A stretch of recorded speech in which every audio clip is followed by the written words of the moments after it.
अरे हम तो 5 साल तक मुख्यमंत्री, आप तो 14 महीने में आपकी फिल्म साफ हो गई। और कुछ लोग इस बात को कहने की कोशिश कर रहे हैं कि कैसे होगा कैसे होगा। हमने कहा अभी कुछ नहीं बताएंगे, लेकिन इतना में हमने जरूर कहा कि वैसे होगा जैसे राज्यसभा में हुआ। जयराम का मैथमेटिक्स से बड़ा कमजोर है। मैंने कहा भी मेरा कमजोर है, मुझे तो कोई मैथमेटिक्स में रुचि भी नहीं रही, लेकिन मुझे लगता कि मेरे से कमजोर ज्यादा आपका है। गिनते थे कि हम 40 + 3 43 हैं, 43 हैं, ये 25 हैं, 25 वाले कैसे करेंगे। और मैथमेटिक्स उनका अपना गड़बड़ हो गया। वो 43 थी, 43 से 34 पहुंचे, हम 25 से 34 पहुंचे।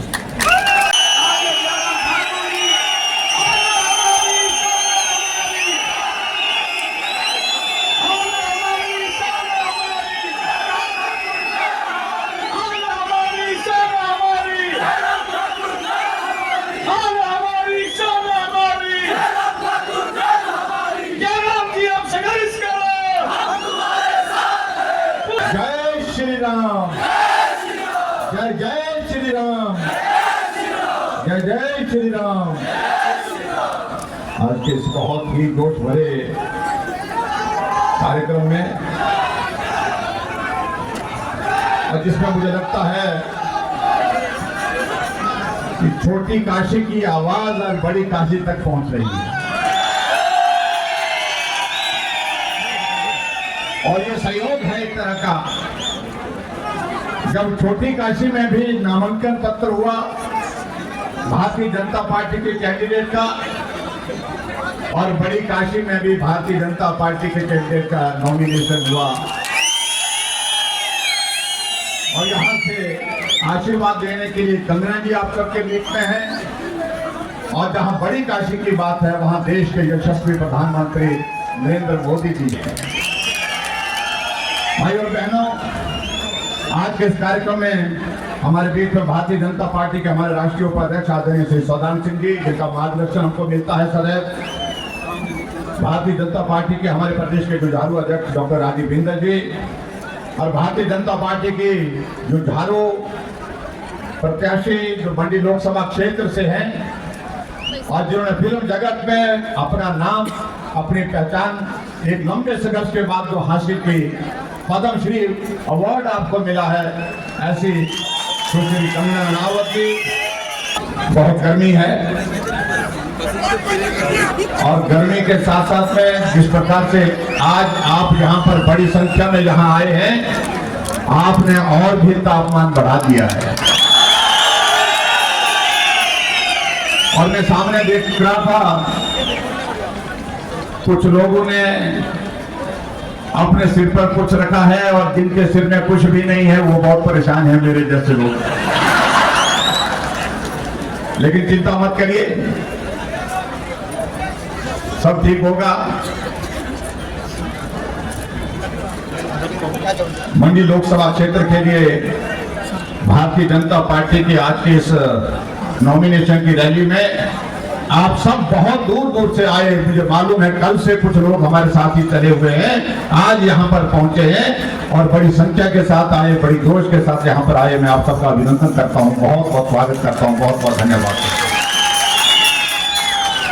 और कुछ दिन पहले यहाँ पर एक सभा हुई, और जिसमें कांग्रेस के नेताओं ने जो भाषण दिया, उन्होंने कहा कि गाड़ी चल पड़ी है, उस गाड़ी में चढ़ जाओ, लटक जाओ, जगह मिले नहीं मिले, खड़े खड़े खड़े चलो। और आज मैं कहना चाह रहा हूं, गाड़ी को आज पंक्चर कर दिया आपकी इस रैली ने।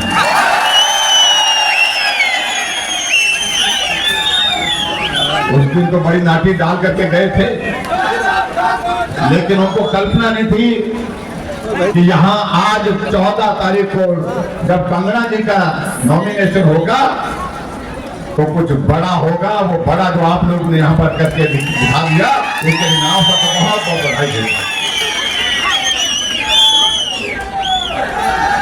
मैं आप सबकी ओर से, इस छोटी काशी के सभी भाई बहनों की ओर से आदरणीय प्रधानमंत्री नरेंद्र मोदी जी को भी आज के नॉमिनेशन पर बहुत बहुत शुभकामनाएं देता हूं, बहुत बहुत बधाई देता हूं।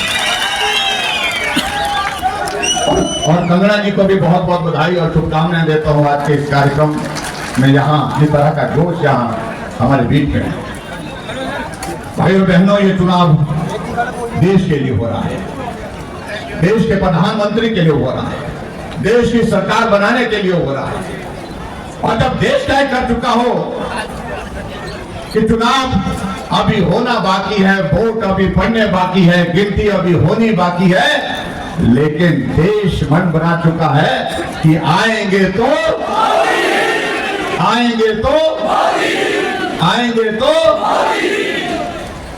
बात खत्म है। और वजह क्या कहने के लिए, सीधा पूरा देश मान चुका है कि यशस्वी प्रधानमंत्री नरेंद्र मोदी जी ने एक दशक जिस तरह से सरकार का संचालन किया, जिस तरह से सम्मान के साथ देश को आगे बढ़ाया, देश की जरूरत आज वही मजबूत नेतृत्व है। देश उनके साथ खड़ा होगा, नरेंद्र मोदी जी के साथ खड़ा होगा। और इसलिए उन्होंने कहा आएंगे तो। यही हकीकत है, यही सच्चाई है जो हमारे कांग्रेस के मित्र, हमारे विपक्ष के मित्र समझ नहीं पाए। मुझे लगा कि कुछ तो समझ जाएंगे, लेकिन उनको अगर नहीं समझ आ रहा है तो मैं आप सबसे एक निवेदन करना चाहता हूं, दिन बहुत दूर नहीं है, 1 तारीख को भारतीय जनता पार्टी को आपका आशीर्वाद जब मिलेगा और 4 तारीख को जब परिणाम निकलेगा तब निश्चित रूप से उनको समझ अच्छी तरह से आ जाएगी।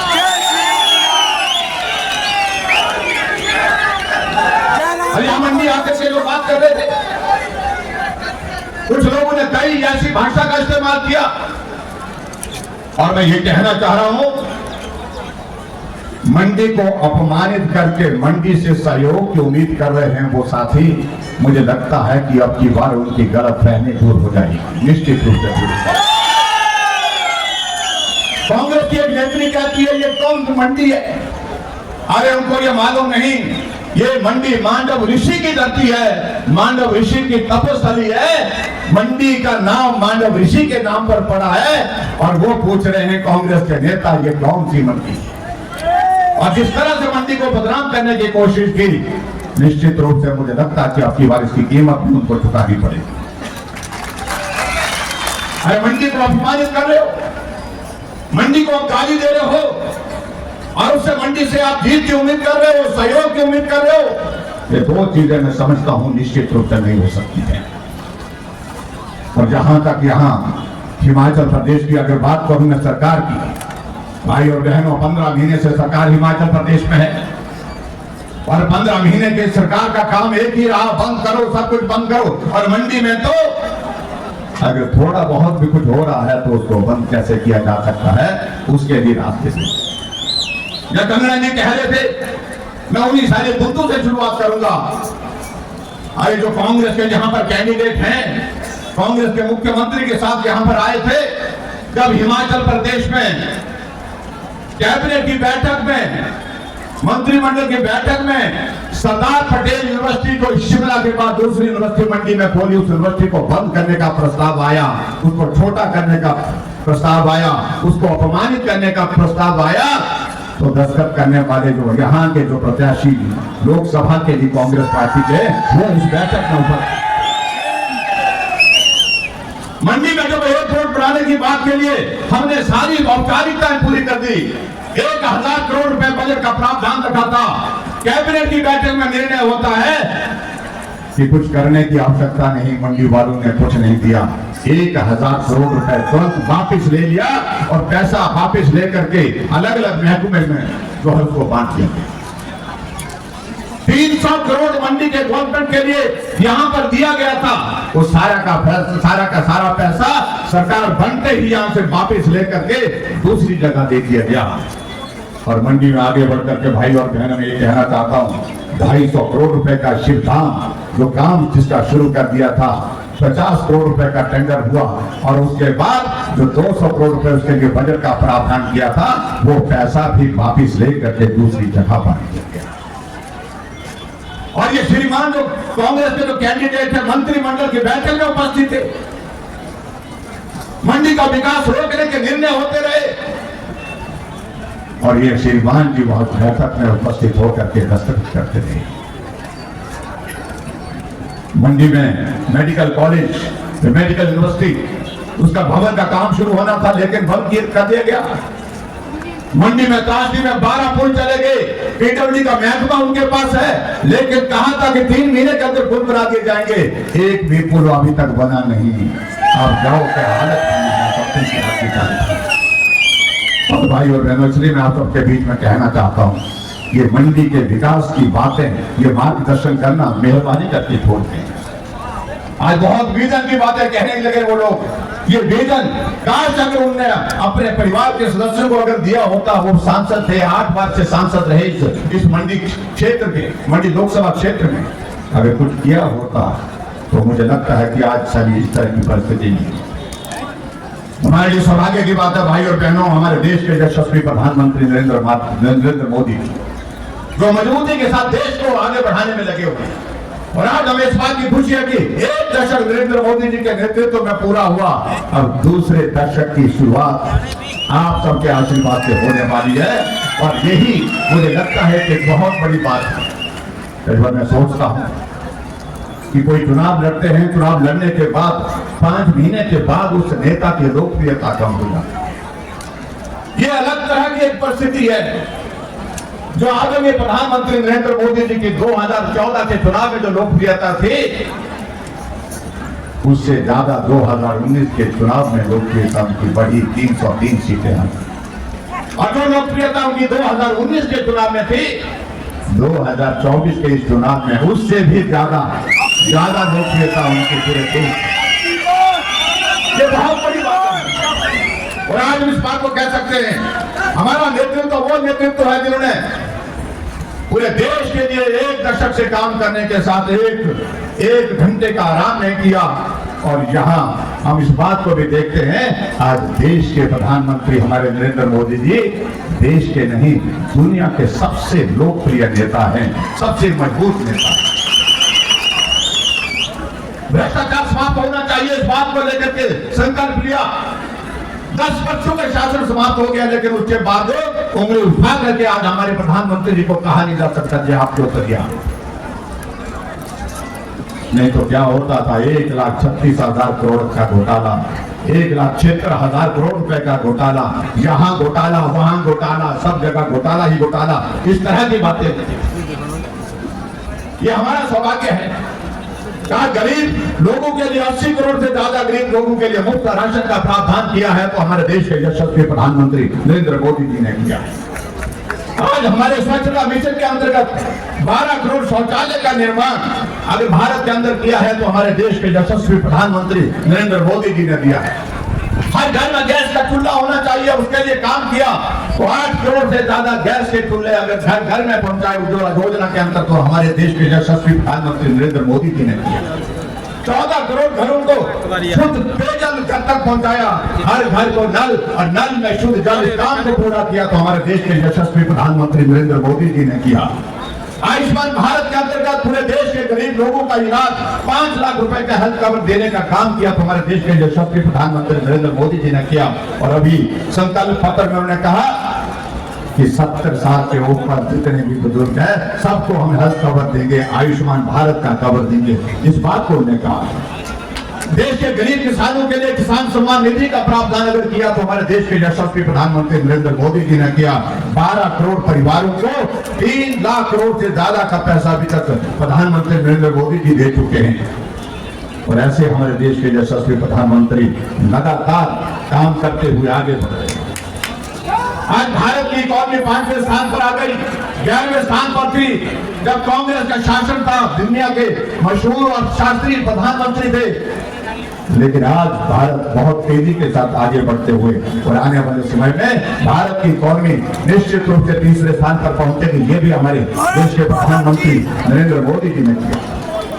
और आज हम इस बात को भी देखते हैं कि हम कहते थे राम लला हम आएंगे,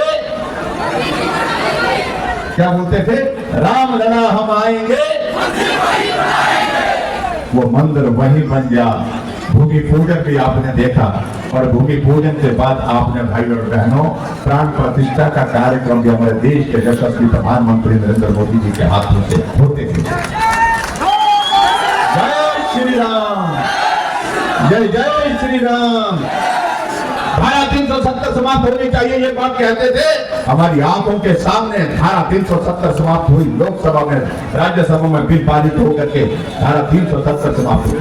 3 तलाक के मुद्दे पर बात हुई, 3 तलाक को समाप्त करना चाहिए, प्रस्ताव पारित होता है और 3 तलाक भी पूरे देश भर में बंद हो जाता है।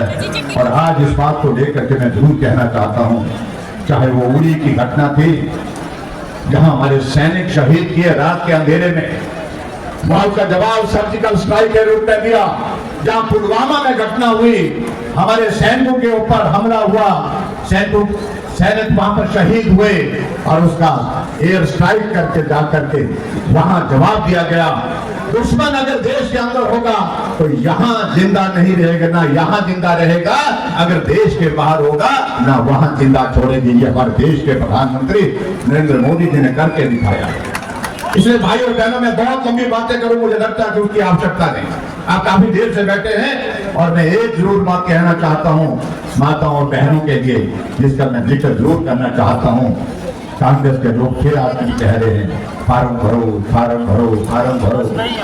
विधानसभा के चुनाव से पहले भी यही काम है और लोकसभा के चुनाव आए तो फिर वही कह रहे हैं 1500 रुपए देंगे, ऐसी बातें कही गई थी। चिल्ला चिल्ला करके वो बोलते रहे, लेकिन महिलाओं का अपमान जिस तरह से किया, ना तब दिया और ना अब देंगे। पर आने वाले समय पे तो गारंटी की अगर बात कहें भाई और बहनों, मैं बात बड़ा साफ कहना चाहता हूँ, अब गारंटी तो सरकार की ही दे रही नहीं है। ये सरकार जा रही है, निश्चित रूप से जा रही है।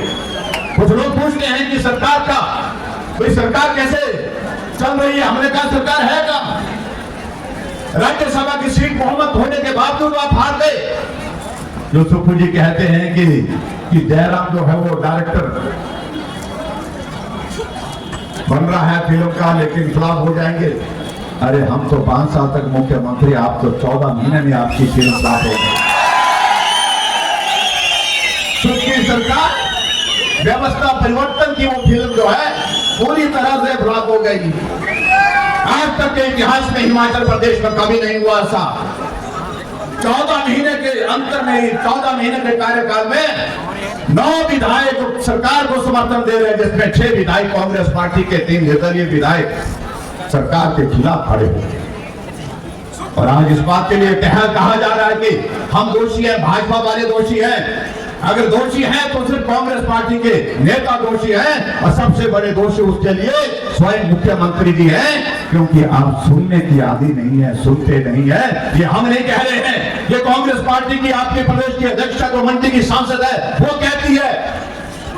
हम जाते हैं लेकिन सुनते नहीं है, सुनाते हैं लेकिन मानते नहीं है।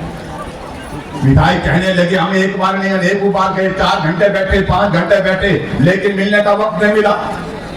हमने कहा हम तूने वो प्रतिनिधि दिया, हमारा काम करिए, काम करने का वक्त नहीं मिला। और अंत में हमने फैसला किया और फैसले के मुताबिक उन्होंने तय किया कि दलालत का दौर 14 महीने का बहुत हो गया, अब और दलालत सहन नहीं कर सकेंगे। और उन्होंने कहा कि अब आत्मसम्मान के साथ खड़े होने की आवश्यकता है। मैं बधाई देना चाहता हूं उन विधायकों को भी जिन्होंने आत्मसम्मान की लड़ाई लड़ी। उन्हें तय किया विधायक होंगे या नहीं होंगे वो बात का विषय है, लेकिन पहले ये दलालत के दौर से बाहर निकलना चाहिए, स्वाभिमान के लिए खड़े होना चाहिए, आत्मसम्मान की लड़ाई लड़नी चाहिए। लड़ाई लड़ी और इसलिए अब आप देख रहे हैं तो सुप्पू जी आजकल किसी की नहीं सुनते थे, आजकल विधायकों को पूछ के हालचाल पूछ रहे हैं।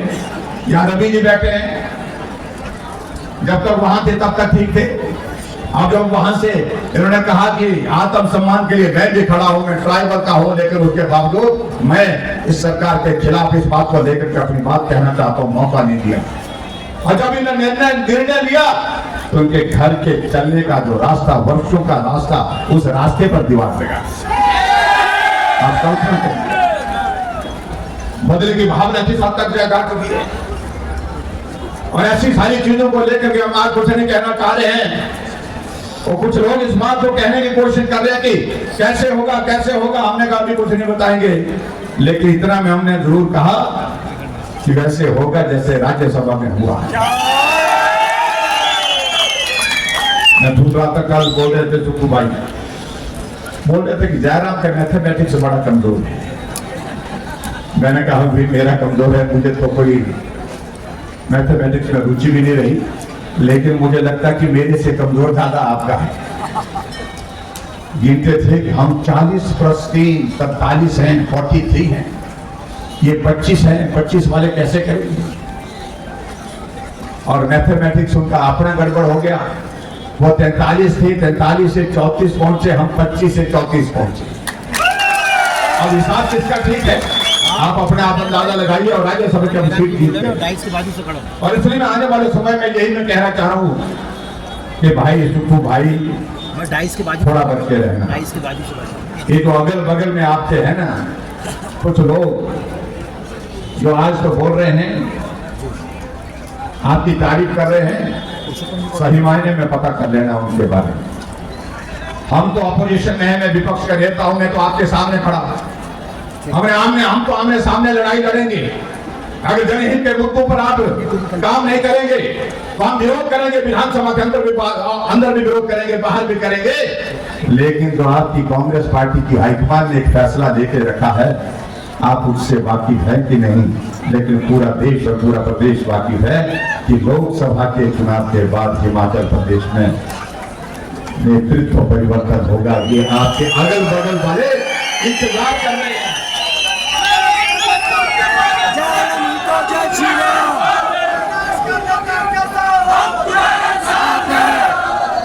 और इसलिए मैं इस बात को कह रहा हूं क्योंकि वही लोग कई जगह चर्चा करते हैं इन बातों की। तो इसलिए मेरा आप सबसे इतना निवेदन है कि हमारे देश के यशस्वी प्रधानमंत्री नरेंद्र मोदी जी का हिमाचल के लिए बहुत बड़ा योगदान है।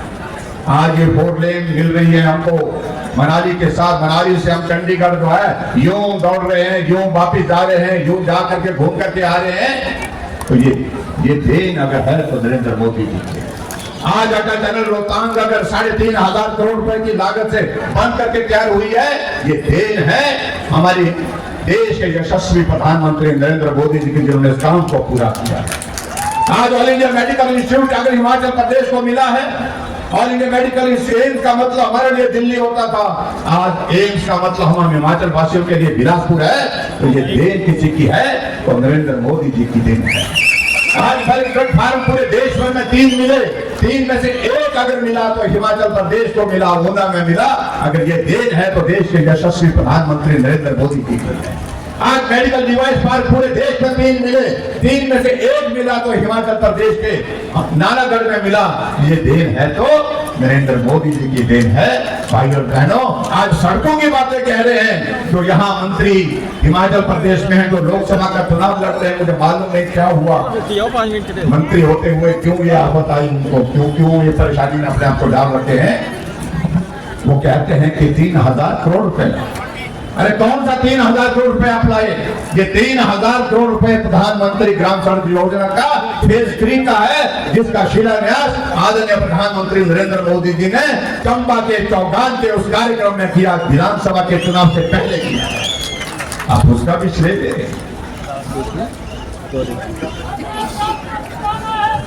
ये हिमाचल आगे बढ़ना चाहिए। आओ मिलकर के इसको हम आगे बढ़ाने के लिए काम करें। और यहाँ मुझे इस बात को लेकर के प्रसन्नता है कि हमारे मंडी और हमारी हिमाचल प्रदेश की बेटी कंगना रनौत जी, जिन्हें संघर्ष करके फिल्म जगत में एक अपनी पहचान बनाई और पहचान बनाने के साथ साथ में पद्मश्री अवार्ड इनको मिला। जब तक उस क्षेत्र में काम कर रहे थे उस फिल्म जगत में, वहां उन्हें एक मुकाम हासिल किया। अब राजनीति में आप आई हैं तो निश्चित रूप से आपने तय किया ये हिमाचल के लोगों के लिए, प्रदेश के लोगों के साथ ये मंडी के लोगों की सेवा में मैं अपना सर्वस्व लगा दूंगी। ये आपकी भावना है। और निश्चित रूप से मैं कह सकता हूं, जो कहते हैं कि कंगना आई तो है चले जाएंगी, उनको मैं कहना चाह रहा हूं कि कंगना ये आई है और आकर के यहाँ मंडी के लोगों की सेवा करने के लिए यहाँ रहेंगी, आप सबके बीच में रहेंगे, बार बार मिलती रहेंगी, आपके विकास के कार्य को लेकर के पूरा सहयोग करेंगे, पूरा समर्थन करेंगे। इतनी बात कहते हुए मुझे पूरा भरोसा है कि आप सबसे मेरा आग्रह भी है, निवेदन भी है कि अब आगे का संघर्ष जो है इसी प्रकार से हमने जारी रखना है। जीत हमारी पक्की है, लेकिन ये जीत बड़ी जीत होनी चाहिए, शानदार जीत होनी चाहिए। जी को जो है अपना आशीर्वाद दें, इतना ही मुझे कहना है। और आप सब आज के इस कार्यक्रम में आए, आप सबका बहुत बहुत धन्यवाद। YouTube पर हमारे चैनल को सब्सक्राइब करें और रेगुलर अपडेट के लिए बेल आइकन दबाएं।